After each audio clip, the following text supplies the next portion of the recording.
Hello there. Once again, this is Anton from Anton Bay. Thank you for stopping by the collection room today. Today I'm taking a look at Forgotten Realms.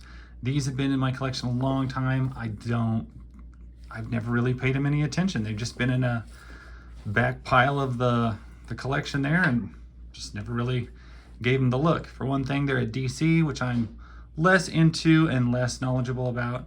And then they look kind of sword and sorcery, which has never been my favorite genre. But I got to look and it turns out I have a pretty good run of these. I may even have a whole series depending on how many there was. But I thought, you know what? Why don't I take a look at them? Because I haven't actually looked at them. So this is part 104, The Hand of Vapric. And I think I have, yeah, I have all four parts here. And we'll just kind of see what these are about. I don't know what new format is for DC, but I know that $1.50 cover price puts this probably 90, no, 89. Wow, that is much more expensive than I would have thought. $1.50 and 89. I would have figured this would be at least like 92 or 93 for that price. But anyway, we're gonna start diving into it here and just kind of see what it looks like. And that is gorgeous. I do love me some pirate ships. Cannot deny that. Yeah, so that's cool. Looks like a shipwreck type scenario here. Forgotten Realms. Well, the art is not like bad.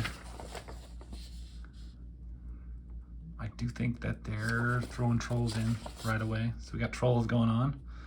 That's definitely, we got a wizard going on.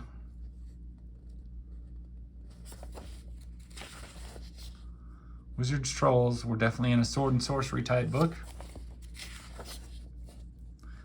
The art's good. I don't know what this big blue demon looking guy is with the weird hat, but there he is. Yeah, when I say sword and sorcery, I know there's some books that I do like. Like I really loved what was it, Warlord? That was almost sword and sorcery, but it was also kind of sci-fi, and that somehow blended. And this, I don't know, books like some books I'm just not, you know, sword and sorcery stuff I'm just not into. That being said, I do really love like Pirates of Dark Water, which I think qualifies as a sword and sorcery, even though it is also, I think, a sci-fi.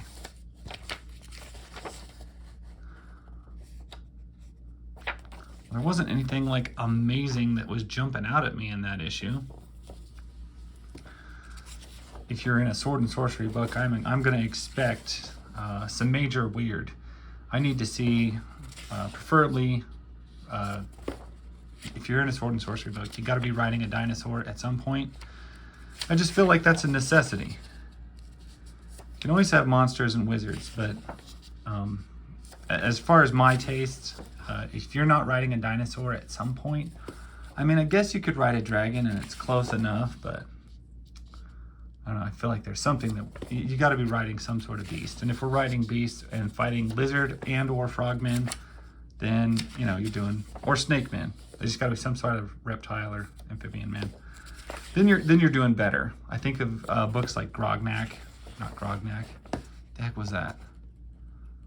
Oh, yeah, Grognak, I think. I don't know. I used to have a Marvel comic and it was in Creatures on the Loose, and I remember loving that guy's name. Thongor. His name was Thongor. Grognak is from Fallout 4. Of course, then there's Krognard too. That's from Ninja Turtles.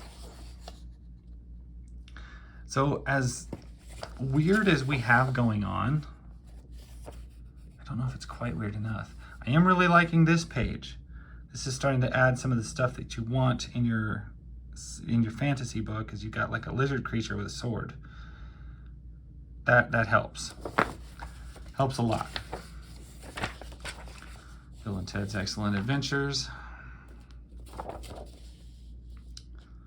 This cover, things are already looking up. You've got a cool warrior woman. You've got a little troll guy running around like Pip the Troll, and you've got your lizard dinosaur beast man thing.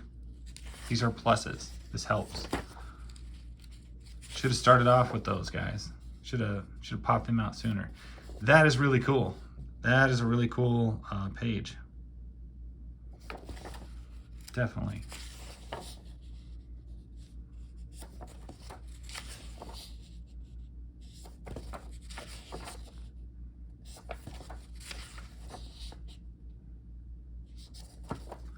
Well, it looks like it has promise, but I'm just not sensing the weird. When I say like the weird, I think of books like Warped or Warp. Yeah, just Warp by Eclipse. And that is an incredibly weird sword and sorcery book that I flipped through and I was like, man, these are awesome. This looks really good. If you have a dinosaur man fighting skeleton warriors, that helps. That's good. But it might be a little too little, you know? You got to bump up the weird numbers here. Got to show us something that we haven't seen before a cajillion times, or just take a neat combination of weird things. We are finally riding a beast at some point, but this is 3 issues in. I feel like we should have been riding beasts like page 1. We need to see somebody riding a big old dragon thing as it comes in in the book and its intrude. But we didn't get that. So I'm gonna say it feels like they're being a little bit safe and a little bit tame when they could have been much. I mean, you could have gone, look at what you're writing about here. Why keep it down to earth? Let's go crazy.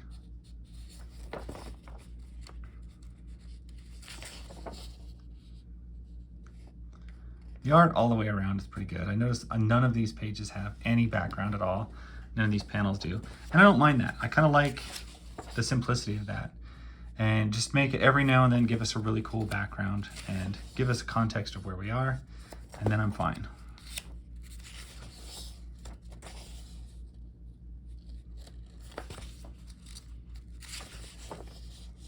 I guess I'm just,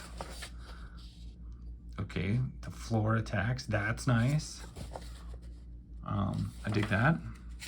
I just feel like these weird things could happen more often, or be highlighted better. You've got some crazy stuff going on. Let's draw it in a way that is like captivating. And sometimes that means using a whole page or a big panel. And I mean, you've got some great ideas going on here, but a lot of times they're really constricted artistically to these like little bitty panels. And it doesn't give it the weight that I think it could have if you got a little bit more lavish with the space on your page. You know, really throw it out there, really blow it up, really make it dynamic. That's just me whining. Yeah, I mean, I couldn't draw this good, don't get me wrong. I'm just saying, as far as like, could we stretch this a little bit and make it better? I think so. I think it definitely could be drawn more dynamically. I want to use that page as an example. See, this isn't bad. Look at this. Look at how much like this gives us. That's fantastic. And I know they've given us a couple of those throughout here, most of them with ships, but I feel like you could probably spice the book up with a little bit more of that, a little bit less of this talking stuff. I mean, put your dialogue in there. I'm not trying to be like a total action junkie, but sometimes the art, especially in a comic, will carry the story more than the words will. So don't be afraid to give us that instead of boxing it all in. Treat yourself. Make a big panel. Make a big splash.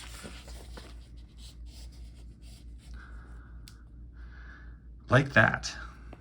Do more of this, book, because look at that. This dragon is exhausted from burninating the peasants, burninating the village. It's perfect.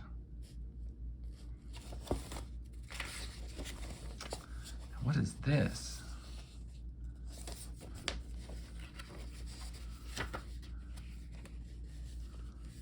Huh, that's weird.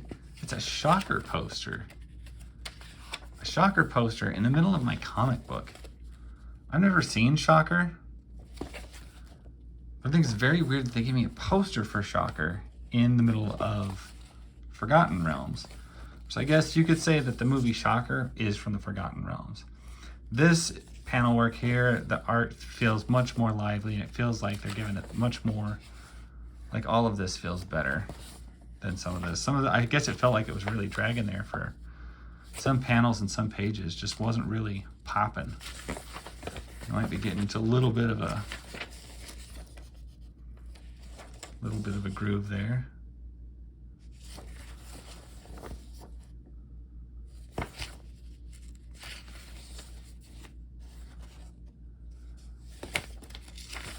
I'm also just a little bit curious what the TSR stands for. Like I saw that DC TSR. Does it tell us inside? Did I miss this note somewhere?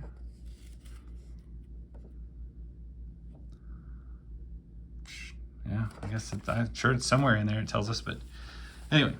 That is the first 5 issues of Forgotten Realms. If you've read this and if it's really good, you know, I'm not trying to bag on it. I just feel like when you've got this kind of plot, this kind of story going on, man, let's amp up the fancy factor. I am going to give it up. I think these 2 covers are the best. Actually, that third one, those are all really good. So, I mean, it's got good covers to it. Just the inside artwork is leaving me a little flat in parts, simply because I think they could be doing so much more. I know I'm terribly handling those, but I've got a bunch of them. So anyway, that's my story. Thank you guys for watching. If you've read Forgotten Realms and know more about it than me, sound off in the comment section. Other than that, catch you guys later. Bye.